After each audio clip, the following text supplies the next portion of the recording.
Hello, it's Doug from Behind Closed Doors, and today I've asked ChatGPT, can you script a conversation between Doug from Behind Closed Doors, who is on a first date with a feminist? I haven't seen this, so let's see what it says. Absolutely. Here's a scripted, balanced, thoughtful conversation that stays true to Doug's direct, honest style, while also respecting the dynamic with someone who identifies as a feminist. It's set on a first date, so it keeps things exploratory, Yeah. conversational, but honest. Scene: a cozy cafe. Doug and a woman, Maya, are sitting across from each other. Maya? Fucking Maya? Maya. That's interesting. Yeah, I wouldn't be in a cozy cafe. I would be in a bar. So there's the first thing. It'd be in the evening. It wouldn't be a daytime date. Doug and a woman, Maya, are sitting across from each other, coffee in hand. So you said on your profile that you're into honest conversations that cut through the fluff. I'm guessing you don't do small talk? Not really. I think if we're here to get to know each other, we might as well show up as ourselves. No pretending. Life's short. I'm not here to sell a version of me I don't believe in. That's not typically the first thing that I would say on a first date. Respect that. I'm kind of the same way. I'm a feminist, so I usually like to know up front where someone stands on equality, gender roles, all that. Fair enough. I think men and women should absolutely have equal rights and opportunities, but I'm also not afraid to say that men and women are different. And that's not a problem, it's just reality. I believe in honesty and personal responsibility more than labels. This is quite deep for a first date. Fuck me. Interesting. So do you think feminism has gone too far, or? I think feminism at its core was necessary. Still No, I don't. I think it was all a scam from the very beginning. I think it's just rebranded communism. is in a lot of ways, but like anything, it's become a bit fragmented. Some use it to empower, others use it to blame. I don't have a problem with equality. I have a problem with resentment being disguised as empowerment. Wow. Okay. Yeah, and just everyone says about misogynistic behaviour, but no one ever mentions the word misandry, and that's what feminism is. It's just basic misandry against men. That's surprisingly fair. I was expecting something a little more combative. Honestly, I'm not here to argue. I'm here to connect.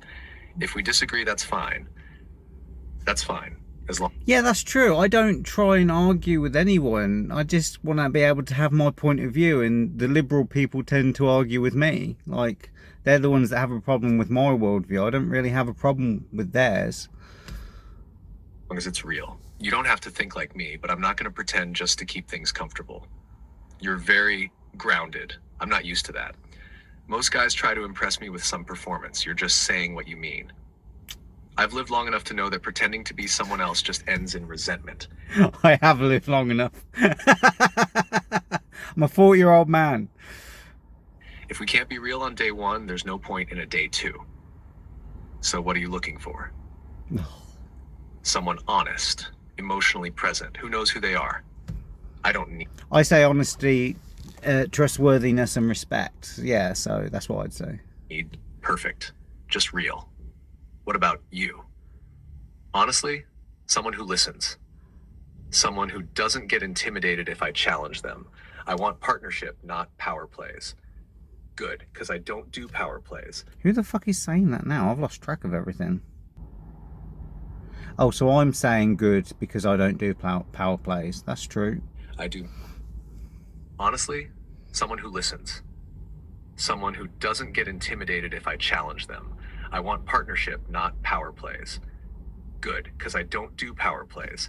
I do mutual respect, clear communication, and personal accountability. The rest we figure out as we go. They both. It sounds like a very sterile conversation, though. That's the only issue with this. There's no warmth or romance or kind of getting to know someone, or because really you just got to get to know someone at first. Pause, sip their coffee. You're not what I expected, Doug. Yeah, I get that a lot. Want me to I have heard that a lot. flip it and write a version where it gets a little more tense or confrontational, or keep it like this: honest, respectful, but grounded in Doug's clarity? Let's say make it more confrontational. All right, here's a more confrontational version of that first date conversation. It still keeps Doug grounded and honest, but adds tension through clashing perspectives, with both characters holding their ground. It's real, sharp, and doesn't sugarcoat. Scene, dimly lit cafe. Doug and Maya are seated across from each other, drinks on the table. The air is warm, but there's an edge. So, just to be upfront, I'm a feminist. I believe in equality, empowerment, and dismantling patriarchal structures. That gonna be a problem? Depends. Are you looking for a debate or a date? Fair, but I like to know where someone stands. I've had enough of guys who say they're into strong women until a woman actually disagrees with them. I'm not intimidated by disagreement, I just don't perform for it. If you're looking for a man to submit to your worldview, I'm not him. It's not about submission, it's about equity, recognition of systemic issues. Gender roles don't If it was about equity, it would be humanism, wouldn't it? But it's not, it's feminism. exist in a vacuum, Doug.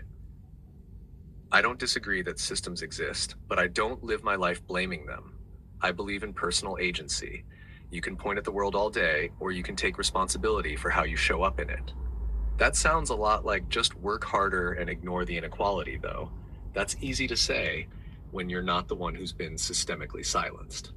Again, I don't think individuals have been systemically silenced.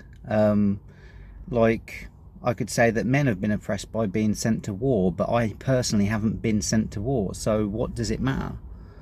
So it doesn't, it's just an excuse to be a victim, really, isn't it? Because you can find something on everyone's history. I lost my kids, my home, my reputation. Oh shit. I've seen how biased quality, though. That's easy to say when you're not the one who's been systemically silenced. I lost my kids, my home, my reputation. I've seen how biased systems can destroy a man. So don't assume I've had it easy because I'm not wearing a victim badge. I've bled too. I just don't lead with it. Okay, I didn't expect that, but that's not the same as being a woman in a male-dominated world. We face harassment, wage gaps, being dismissed constantly.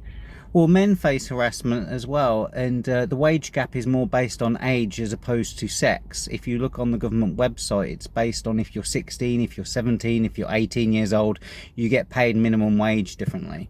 It's And I'm not here to invalidate your experience, but if you walk into a relationship seeing the man as a potential oppressor, how are you ever going to find connection?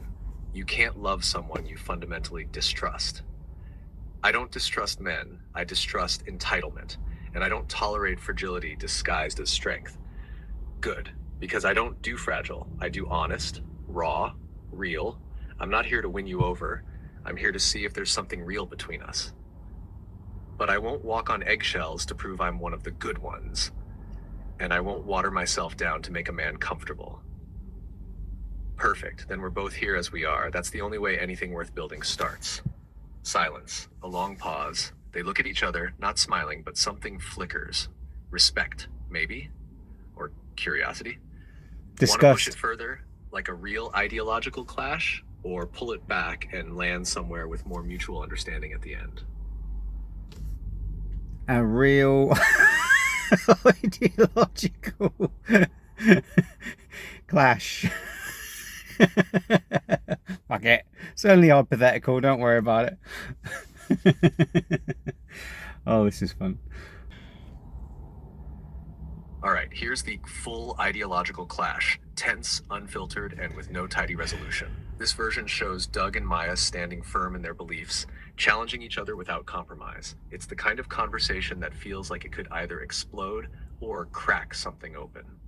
Scene, a minimalist artsy cafe. Soft music plays in the background. Doug and Maya are seated, coffee cups between them, the atmosphere charged. So, I'm just gonna say it up front. Fucking hell. I'm a feminist. I believe the system is patriarchal, that men have dominated power structures for centuries, and that we need to dismantle that. If that's a problem, better to find out now. It is a problem if your starting point is that I'm inherently privileged or oppressive just because I'm a man. I believe in personal character, not group identity. Yes. People are individuals, not representatives of a system. Yes. But Ignoring systemic dynamics is a privilege, Doug.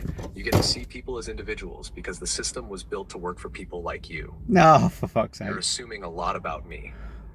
I've been torn apart by... Yeah, and you're assuming a lot about the system. It is a matriarchal system. Like, women do have primary sexual selection and they get to breed. They're literally, evolution is a breeding process of what women decided to fuck. Because the system was built to work for people like you. You're assuming a lot about me. I've been torn apart by the family court system, lost access to my own children, and had my name dragged through the mud without cause because I was a man.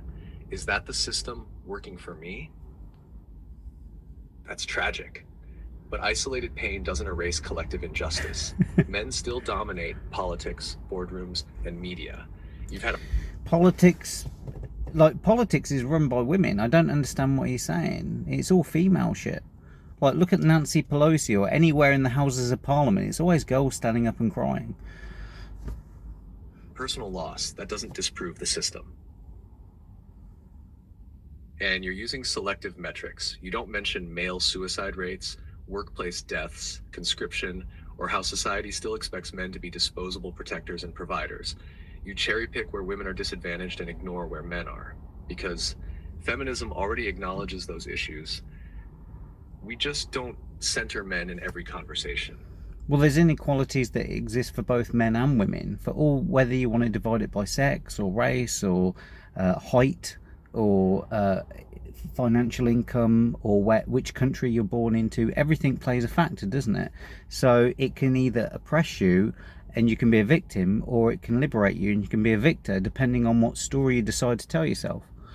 Men have had the microphone for centuries. It's time to listen.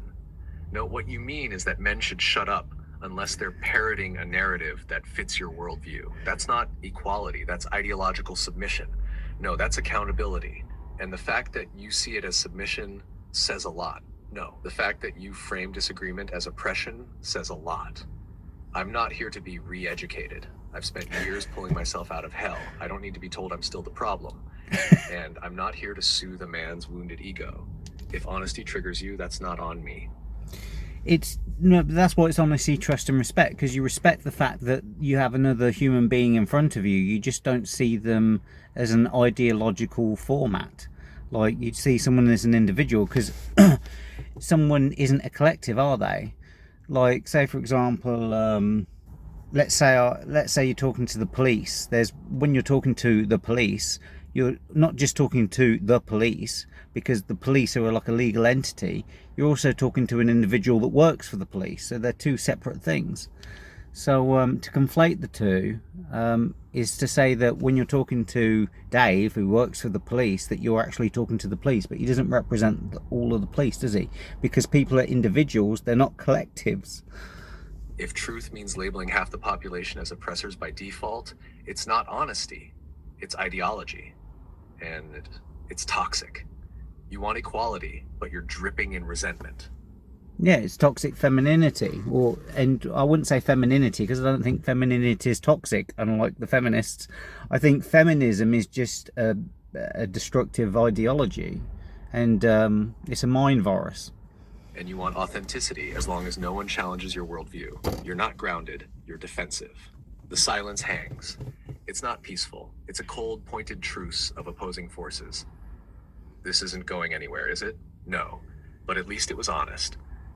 That much I respect. They both stand. No handshake, no hug, just a mutual nod. The date ends. Would you want this to evolve into something deeper, like a second meeting where one of them reflects and shifts? Or keep it as a one-time ideological explosion?